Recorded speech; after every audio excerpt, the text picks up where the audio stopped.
About Black Gemaras. This is the first day Yom Tov Gemara Daf Lamed Beis. We're actually up to the Gemara Lamed Aleph Lamed Beis. In the bottom, I'll quickly give you an overview of the Mishnah that we learned yesterday. The Mishnah, we're now talking about Shavuos Daf. So the Mishnah says, what's an example of Shavuos Daf? He tells two people, come and testify on my behalf, and they say, we swear that we have nothing to say on your behalf. That's called a shvua mimpi atzmai. They volunteered a shvua that we don't know what you're talking about, and later on they confess that that we lied, that we swore false. So they bring a carbon oil of the year, that carbon that's commensurate to their financial status. Another option is they say we don't have anything to say for you, and he says to them, Mashbi ani aleichem, I make you swear that what you tell me now is true. And either they say amen, and that we say that it's true, or if they keep quiet, there's a suffix in the Rishonim. How do we treat that? That's as if they're saying, we maintain that we have nothing to say. It's like amen, or keep it quiet doesn't register one way or another. Anyway, and then what happens if they swore outside of a bezin 5 times? But then they came into, 5 times, 5 different shuls. We have nothing to say. But then when we finally subpoenaed them, they walked into the bezin, they relayed their agents what they had to say, then the potter, because it all happened outside the bezin. And they were in front of the bezin, they did the right thing. But what happens if they deny, they come to the bezin and they maintain we have nothing to say? Those either made another, they were kaifer, or he said to the mashbin aleichem, and they said, nope, we have nothing. The din is they have to pay 5 kabbanas, because the kfira took place in the bezin, but it was on the 5 shvuos they made outside, so therefore they bring 5 kabbanas. But if they made the 5 shvuos inside the bezin itself, and they made 5 shvuos, well, we swear, and or he told them 5 times, mashbin aleichem, 5 times, and then finally they kaifer in the whole lot. So they bring 5 different kabbanas. Sorry, they bring only one. You bring only one carbon. And what's the logic of that? Reb Shimon says, that's what the logic is. The logic is like this, and Rashi has an interesting logic. If we treated, they didn't say anything. He said to them, Mashbin aleichem, they were quiet. He got angry, or he said, Mashbin aleichem, and he got quiet, were quiet. 5 times they were quiet. Finally, the 5th time, they were kaifer. So if you treat the silence as if they were kaifer, so the first moment they were kaifer, that's it. They couldn't come back to 5 minutes later and say, okay, we do have testimony, because we have a rule. Once agents give testimony in front of the bezin, they can never amend their testimony unless they look more exuberant. They have an amasla, they have a good excuse that's reasonable and acceptable. But otherwise, they can't. So therefore, all they harmed them was once. So if all 5 shvuos were done inside the bezin, if we treat their silence as kfira, once you're kaifer once, there's nothing they can do afterwards. So they only heard him once, monetarily. They only heard him once. So they bring only 1 carbon. If you treat it as silence, that means the first shvuah they agree with, yes, as if they're saying, yes, we swear we don't have any testimony. We learned before, you can't heap shvuahs on top of shvuahs. You can't have a second layer and a third layer. So therefore, all there was is 1 shvuah. And that's why you only bring 1 carbon. Okay, then we had, if both witnesses are kaifer at the same time, in unison sort of, then they both say yes, amen, or they both make a shvuah at the same time, shvuah that we have nothing to say for you, then they're obviously both chayiv a carbon. But if it's one after another, then the first one is chayiv a carbon, not the second one. And the logic is very simple. When the first one was asked, there was another person there with him. The 2 together could have extracted the money. But now that but when you go to the second person and the first person already denied it, all you have left is 1 aid. 1 aid can extract money. So therefore, even though he denied, he lied and swore false, but he's not hurting the other person, impacting him monetarily, and therefore you don't have to bring a carbon. Then we said if there were 2 groups of aidim, the first group denied it, and then the second group denied it, they both have to bring a carbon, because each one could have heard him. And the Gemara is going to ask, it doesn't make sense, because when the first group denied it, they can argue, but we still had another group of aidim there. We're not hurting him monetarily. Go to the second group. So the Gemara will discuss that. So let's get to the Gemara now. Amar Shmuel comes along with a new din on the bottom of the page, 5 lines to the bottom. Amar Shmuel says, Shmuel, Ra'uhu sherot achareyen. What happens if the 2 witnesses see that this plaintiff or defendant is running after them? They know exactly why he's running after them. Amrullah, they said to him, Ma atorot achareinu. What do you want from this? Shvuah, we swear, she'ein ani yoid locha edus. That's the classical case of a Shavuos Daf. Says Shmuel the Potter. And what's the chiddush of Shmuel? Because ad sheyishmu mepiv, the Torah says v'shama kol Allah, they heard the sound of a shua. He has to initiate the conversation. Here he said nothing. He just chased after them. They initiated the conversation, and therefore that's not called a Shavuos Ha'edus. I mean, they lied, they swore a terrible thing, but they don't bring a carbon. So your whole chiddush is that it has to be your whole chiddush is that has to be initiated by the plaintiff or the defendant. Tanina, we learned that already in a mission. It says, let's say the plaintiff he sends it via a slave of his, or if the defendant says to them, I make a swear. If you know him, in other words, the defendant is actually what if the defendant? He's saying, guys, I want to be honest here. I want to know the real sock. So if he tells the agent, if you have any testimony to share on behalf of the plaintiff, go for it. Even though they swore and said we have nothing to say and whatever, they turn out to be liars. There's no carbon obligated. Why? Because it has to come directly from the teveya. The plaintiff has to directly commission these witnesses. So what's Shmuel's chiddush? Have to hear from the teveya. Says the Gemara. The chiddush Shmuel is sometimes the act of running after them is tantamount to speaking. We would have thought that that's considered initiation by the Teveya. We need the chiddush if he chase after. Because I would have thought, and since, he didn't say anything, verbalize it, but he ran after them. Is command is no different than saying it, that it is. Even that we already learned. Shavuos Ha'edus Kate said it says Shavuos. What's the example of Shavuos Ha'edus? Amal Edim. He says the witnesses right. Our Mishnah right here. He says to witnesses, "Bo come v'hayaduni and testify on my behalf." And then the Mishnah gives two examples we just learned. Shvuah that we have nothing to say to you, or he makes them swear mashbiachani. They say without a Shavuah we have nothing. He says mashbiachani. So our Mishnah clearly says Amar l'shnayim. So who initiated it? It has to say. So we already know the running is not good enough. Amarin la'amalai. It's only if it's initiated by the plaintiff. So the Gemara says the Mishnah alone, there's no proof one way or another. Because Amar lav davke. Just because it says Amar doesn't mean anything. And I'll prove it to you. If you said when the Mishnah says Amar, the Mishnah is emphatic that it has to be initiated by the Teveya. So let's look at the next case of Shavuah, which we learned yesterday is Shavuos HaPekadon. Shavuos HaPekadon is where Reuben says to Shimon, I deposited by you some item, and Shimon says, I swear that you did not deposit by me anything. And then he was made that he swore false. He brings a carbon alleviated. Over there also it says Omar, that the Reuben said to Shimon, where's my deposit? Now, what happens if Reuben didn't initiate? Shimon came over to Reuben and says, Reuben, I know that you're going around saying that you have something by me. I swear you never gave me anything. What, there's no Shavuos forgotten? No such thing. And yet the Mishnah uses the word Omar. So that Omar doesn't prove anything. Doesn't mean necessarily that the person has to initiate. Gives an example of Shavuos Omar, the depositor says to the person, 10 li pekadon, you return to me my pekadon. But the din of Shavuos pekadon only applies if the other guy initiates. No such thing. So the Gemara says, no, that's different. There's a pasuk of the kichesh ba'amisa. It says that if the person who's accused of holding deposit contradicts or denies it to his friend, koldu. I don't care how it started, who's initiated, irrelevant. Ella Omar lav davka. So you're telling me that Omar, even though the Mishnah says Shavuos HaPekadon, this is all part of the question or the proof why our Mishnah not a proof. You're saying Omar is lav davka. No, how can I lav davka? Our Mishnah alone, without Shmuel, you wouldn't have treated the word Omar as if this is how it has to be. Just like Pekadon. So what are you talking about? Hi, Ma, what are you comparing it to? By Pekadon, Omar is lav dafka, but in our Mishnah, Omar must be dafka. And therefore, we don't need Shmuel's redundant. And why is our Mishnah dafka? I'll tell you very simply.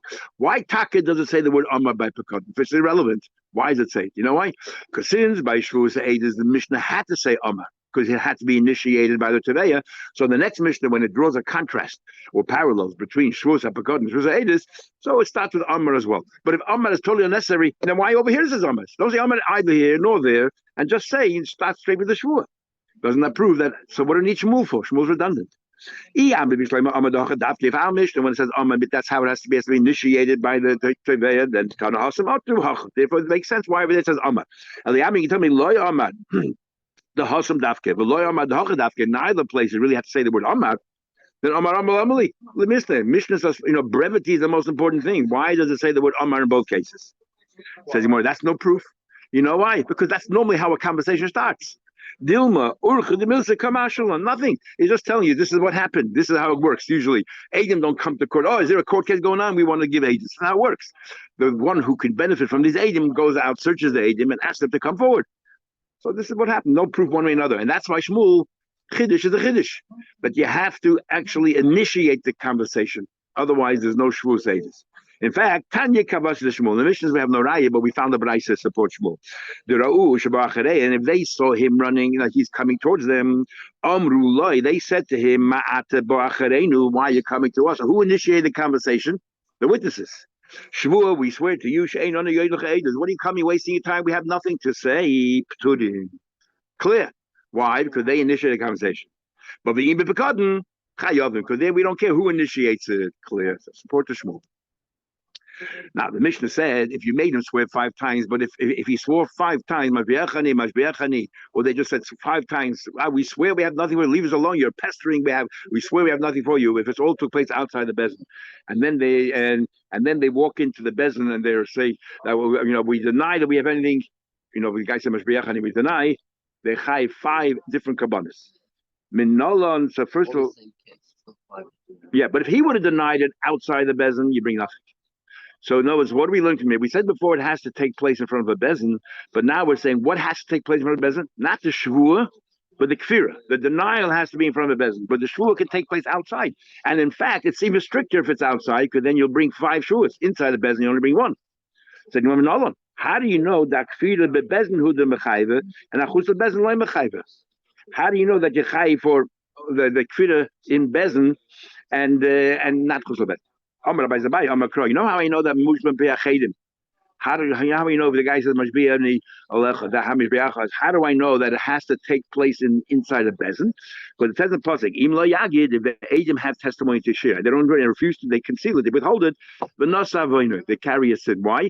Because the Edom can mean something and withholding it. Now, where does Edom mean something? Outside of bezin, Edom is meaningless. Only inside a bezin, that's when it has an direct impact. So it's clearly taking place in a bezin. Have they said something? If they would have said something, they would have made this guy pay money. So therefore, they're hurting him.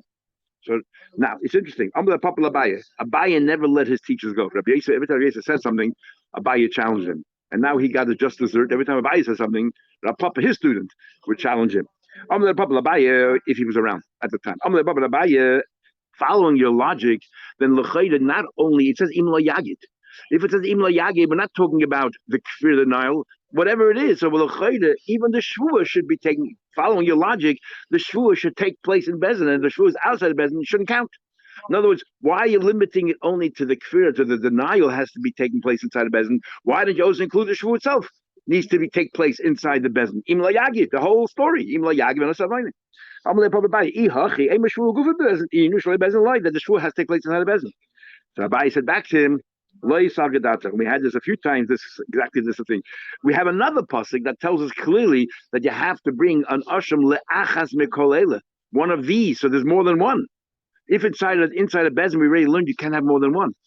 Even if you made 5 shvuas inside a bezin, you only bring 1 carbon. So what do you mean le'achas mekolela? That it could be possible to be more than one? Got 1 for each.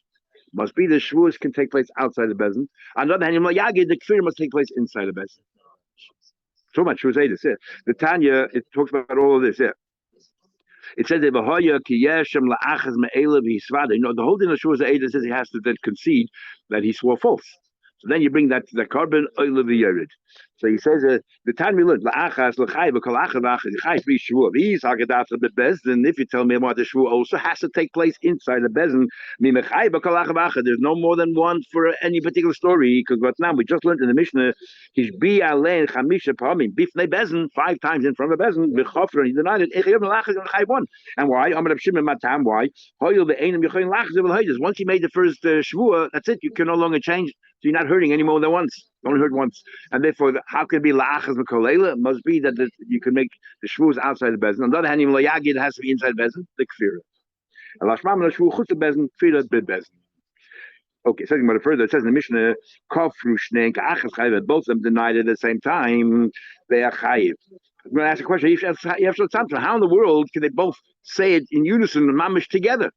So it's not if one person takes a little bit longer than the other person, then they're not together, and therefore maybe the first person who finished earlier should be the one punished, and the second person by the time he finishes his shvua, there's no two edim left anymore because the first one already denied that he has any edus.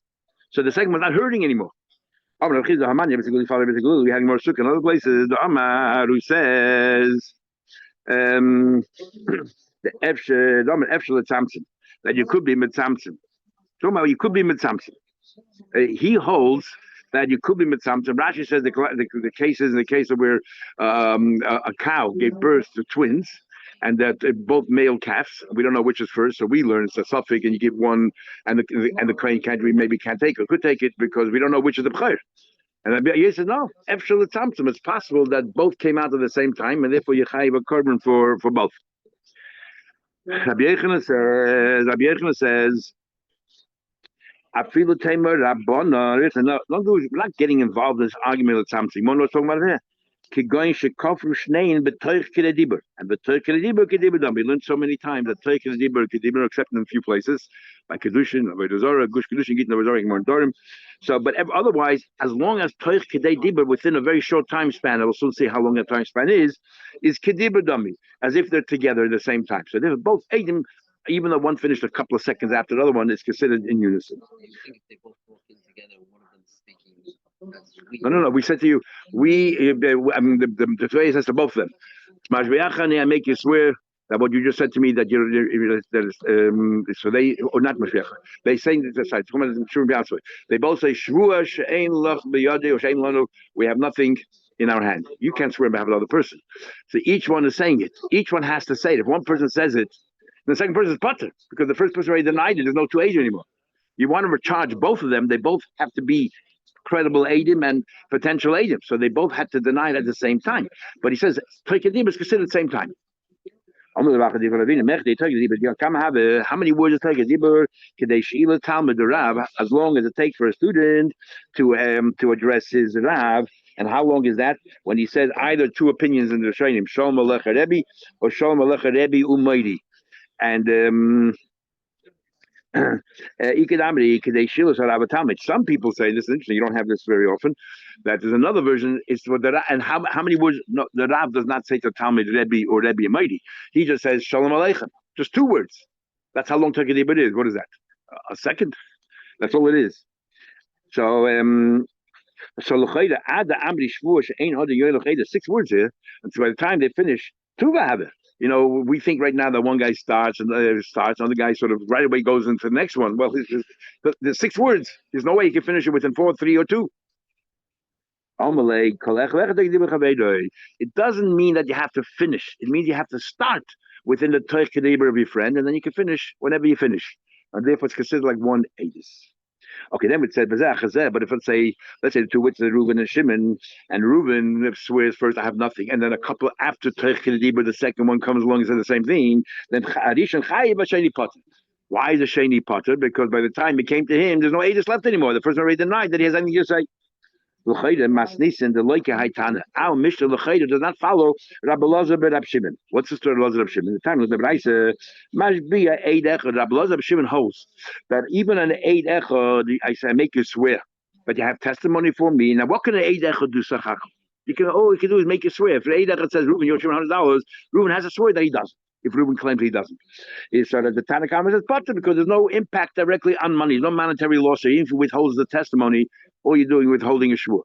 Rabbi Shimon mechayiv. So seeing that Rabbi Shimon holds that even a single aid, even though all he's doing is a shvur, you're chayiv. So in our Mishnah it says that if the first aid said first, I swear I have no testimony. Now we turn to the second aid, he's not hurting money monetarily, but according to Rabbi Shimon, he still can make a shvur. What's the argument? One guy holds that an Eid Echad only doesn't make you swear. In fact, an Eid Echad also makes you pay money. When we know Shnei Eidim, that's talking about for malchus and punishment, but for monetary thing, it seems that a lot of people hold that even one aid can make you pay. That's the machlekes. But our Mishnah wouldn't agree with him. Does that make sense? What you just learned is definitely wrong. Nobody holds that a single aid can make you pay money. So what's going on here? What's the argument of Shimon? So Gemara quote Abaya, which has nothing to do with this whole thing, but now that we mention Abaya, we're going to have to then analyze the Gemara what Abaya said. Abaya said, I want you to know, this argument of Rabbi Lazar ben Shimon Chamim, there's 4 different scenarios. Sometimes they agree, sometimes disagree. How come they both agree by 8 Saita? They both agree when the 8 Saita, we'll soon see what they both agree in the case of 8 Saita, that the 8 does have an impact. And they both agree that both agree there's no impact. Remember, it has to be a monetary impact. There's a case where they both agree there's no monetary impact, and therefore there's no carbon. Even if he swears has no ages, no worries. There's a third scenario, Be'eda Saita, or Machlekes Be'eda Saita. There's a third scenario where there is a Machlekes between Rav Shimon and Chachamim. And then, first of all, case number 4, Hakom Be'eda Be'eda Echad. Everyone agrees in a certain case by Be'eda Echad that in this scenario the didn't go one way. And Hakom Be'eda Be'ed, in the case of a single age, where he couldn't swear when he had to swear, then therefore you have to pay money. Everyone agrees it directly impacts the money. So before we get back to Abaye, let's go back to here. So our Mishnah. So your svart, you wanted to say that the Rabbi Shimon holds that a single aid can make you pay money. No, wait, look at the you just said. Everyone agrees with money. So what's the machlekes? Even if it directly doesn't impact money, but because indirectly, a couple of steps away, it'll eventually eventuate into money.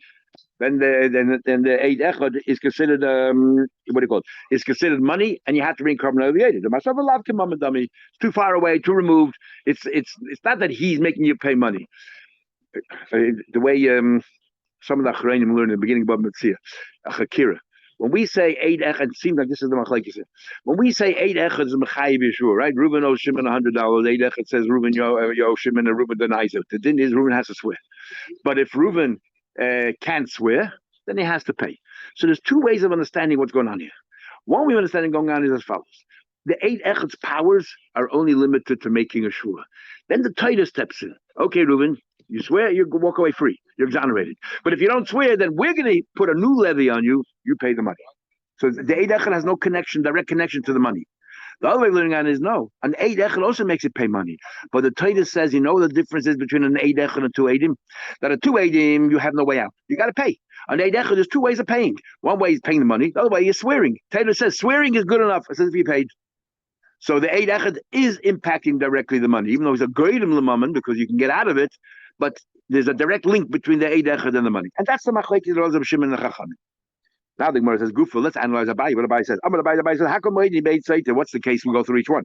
Everyone's Moedi Saita. How come Moedi made Saita? We're repeating what I said again. Case number 2.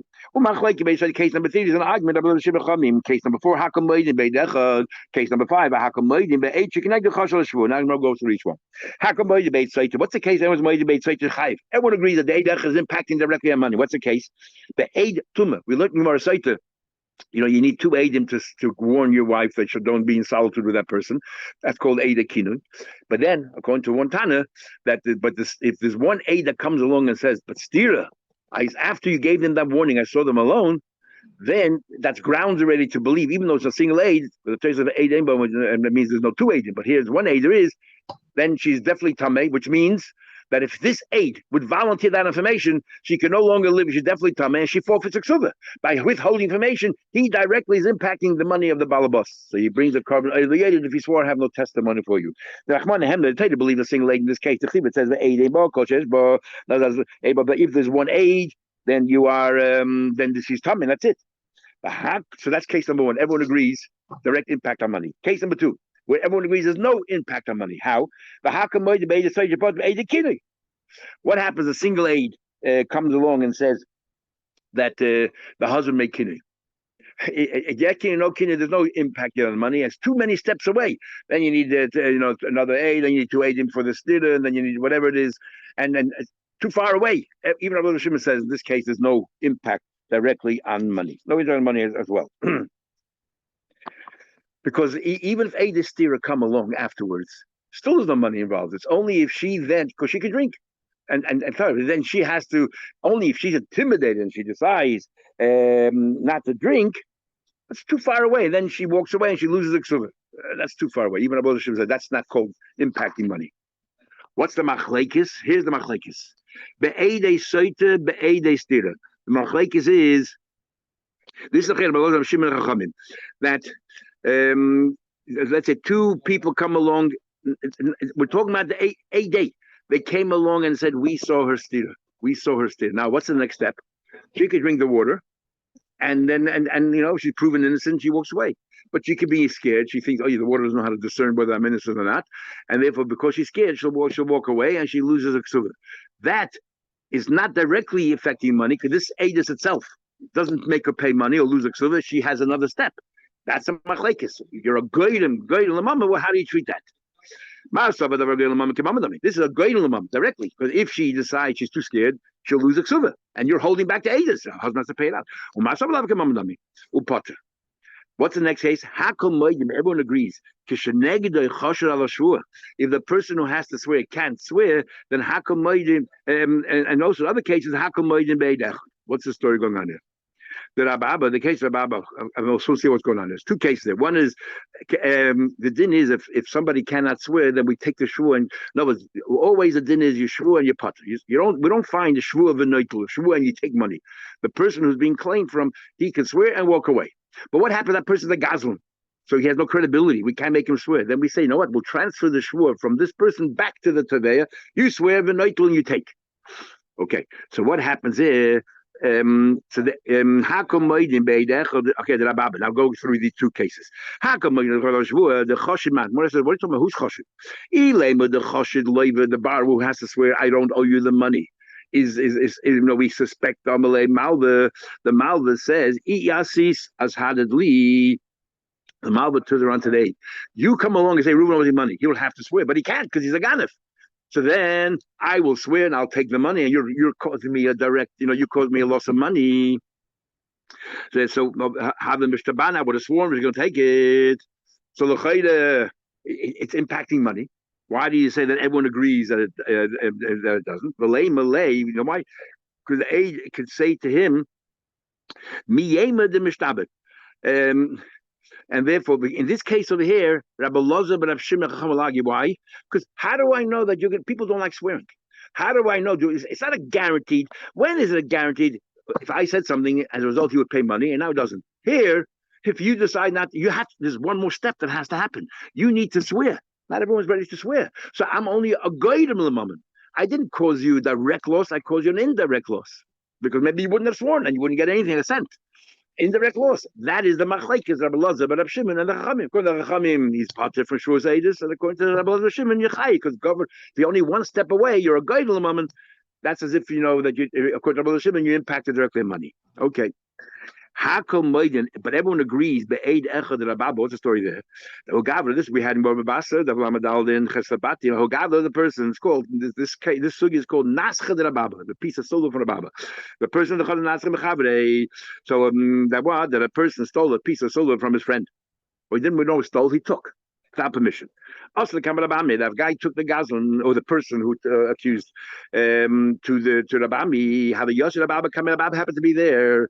The Teveya brought a single witness, the Mechtav Chatrune, that all the witness says is, I saw the defendant walk into the house and take this piece of silver. So I don't know whose it is. I know nothing else. Just that's what I saw. On Malay, so the person that took it said, yes, I agree. He's not denying, contradicting this witness. I took my own. Says, hey, what are we going to do now? Says, this is sort of we're in a quagmire here because we're stuck and we have nowhere to go. Why? What should we do now? What should the judge do here? In this case, to make him pay. How can you? There's no two witnesses, there's only a single witness. Lifted, let him walk away. You can't just walk away. There's a single witness making an allegation there. The mekter chotav that you took it. So let him swear. But what are you going to swear? You can only swear to contradict the witness. But you agree with the witness that you took it. What you're saying is, and the witness is not saying whose it is. He doesn't know. If the witness would have said, that piece of silver belongs to that person, then I saw you take it. That's something else. All the witness says is, I saw you taking it. Yes, I took it, and it's my own. Most Australians take out these words, it's irrelevant. The point is, I have to contradict, not because he's a Gaza, we don't trust him. I have to contradict what you're claiming. I'm not. I'm agreeing with you. I agree. In Chatri, v'dedi Chatri. So what are you going to swear? So what are we supposed to do here? We go in circles here. What do we do? Rabbi said, you're right. What we do here? So the Eidech definitely is Mechayim Meshua, but he can't swear. And the rule is, he has to pay because he can't swear. So this is that. No, so this is Eid Echad. If this is the Eid Echad, doesn't want to come talk about the Nascha. Here he's directly impacting the money, because if he would have said, yes, I saw you take the silver, the silver piece, then this guy will have to pay because he can't swear to contradict him. So this is the case of an Eid Echad where everyone, since it directly impacts the money, even the Chacham will be made that if you withhold that testimony, you're Chai B'Shur Eidus. But sure, what do we transfer to what? Nobody can. What's the other guy going to say? But you have to transfer the shur that he did take it, but he agreed he took it. There's nothing to transfer here. And what they're arguing about, the Eid Echad is not involved. He doesn't know who the owner is. So there's nothing to swear. The only thing that we need a shur is to say whose it is, but nobody's demanding that shur. The Eid Echad is not discussing ownership because that's a din. Since the Torah says you chayiv a shur to exempt you from paying. That's what the shur is for, to exempt you from paying. But you can't swear a shur that exempts you from paying because the Eid Echad's wording is not that. So you sort of that's a chiddush Rabba. That's why this is called a Rabba's chiddush. But against who? Everyone agrees it took it. There's nothing to swear. Yeah, a shvua is to exempt you from paying. Exempt you from paying. But the shvua that he's going to make you swear is not going to exempt you from paying. So therefore, there's no point in making a shvua that doesn't achieve anything. But the Torah says that you can't just walk away free. So we're stuck. That's why this idea we'll have more shvuas later. That if you can't swear, the other way to swear is not about his chiddush. His chiddush here in this case here, where like you're asking, this is like a step further. Bringing Aegis is something that's not relevant. It's like you could say anything. You can't swear. You can walk down the street today. It's got nothing to do with it. Yeah, but what are we swearing about? I'm not asking for money. So sure, I can't go to Bezin if I'm asking for money. So what's a hechi timtza that I can make up a story? If a friend, the guy walks into your house and takes things without permission, he should be careful. Yes, he doesn't like the guy can come up with, let's say, with this ruse, get a false witness, let's say, but you don't want false witnesses. I took my optics. Yeah, but again, nobody can only no one's the magnet. That's the problem here. Anyway, what Papa says, Papa now takes Rabbi said a step further.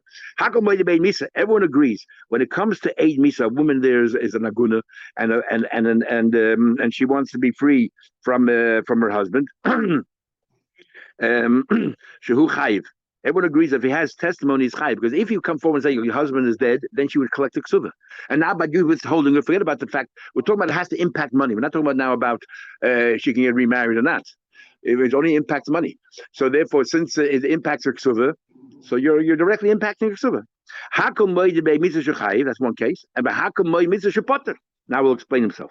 When's the potter?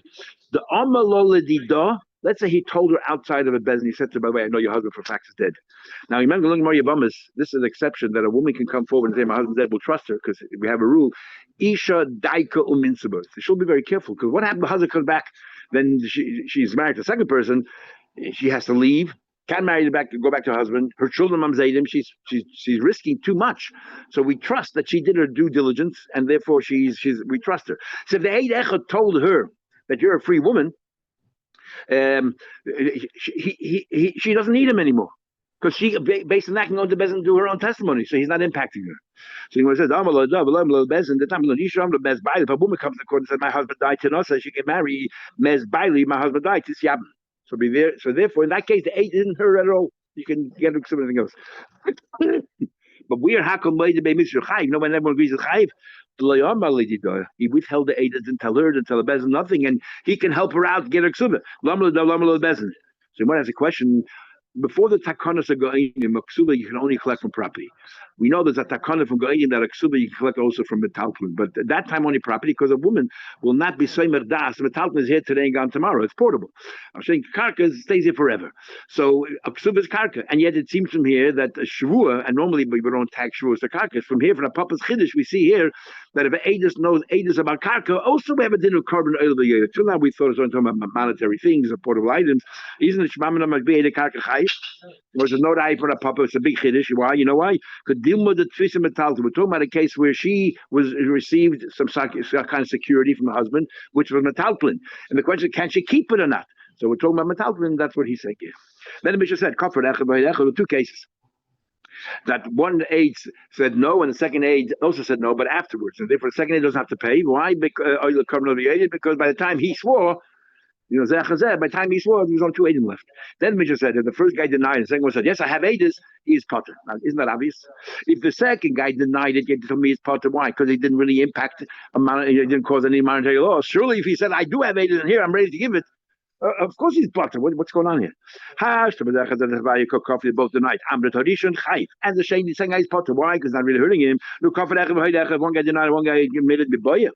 What do you have to tell me for? It's obvious. Of course he's Potter. He did the right thing. Was it light tzricha? You're talking over here. The chiddush is something else. When he says hoide, not the second guy was moide. The first guy then came along and was moide. They both denied it, right? If they both denied it, we just said in the Mishnah together. They both are chayav come related. But then toich kidei dibur, one of those guys came forward and said, "I'm lying. I have Aedis." So does that person still have to bring a carbon oil of a yedid, or because he changed his mind, toich kidei dibur, there's only one aid left, and therefore, so he reputted because he says I was moide, and it's the other guy who's chayav. The chazar echeman one of them came forward afterwards, but didn't change his mind. That's a chiddush. So if he changed his mind, he says, "I'm ready to give the Aedis." So he's part because he already gave the Aedis, and so on. And the chiddush is you can change your mind, and that's a chiddush. So the second one, so they never anymore. You'll be finished. The chiddush here is that the second guy is Potter. The second guy is Potter.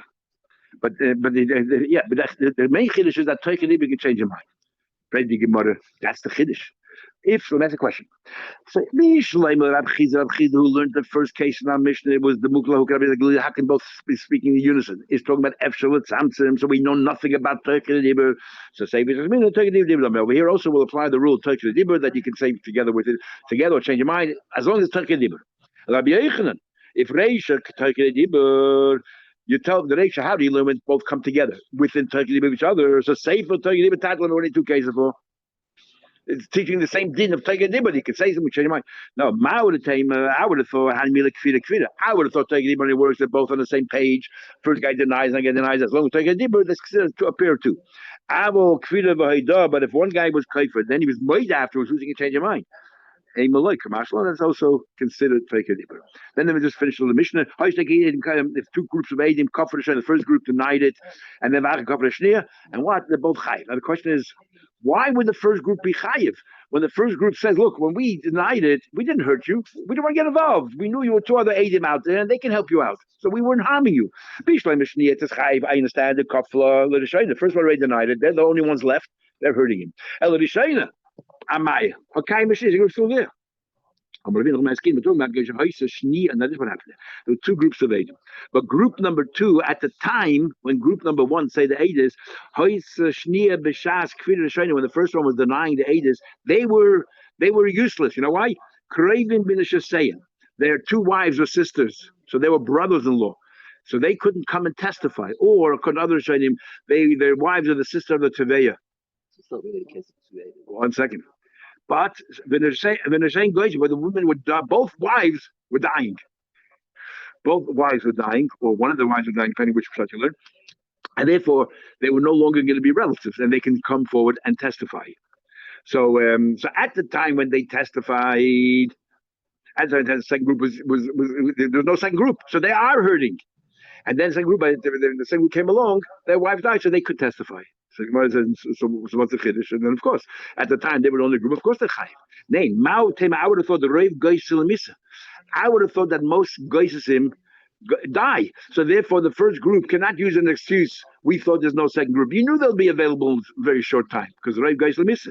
Kamash, well, come to teach you. I'll just tell you a quick story. When the one before the Noda, the Rav in Prague before Noda Yehuda, and he was a big Talmud Chacham, I forgot his name, and he was dying in his deathbed, and they wanted to know a succession plan, who's going to take over.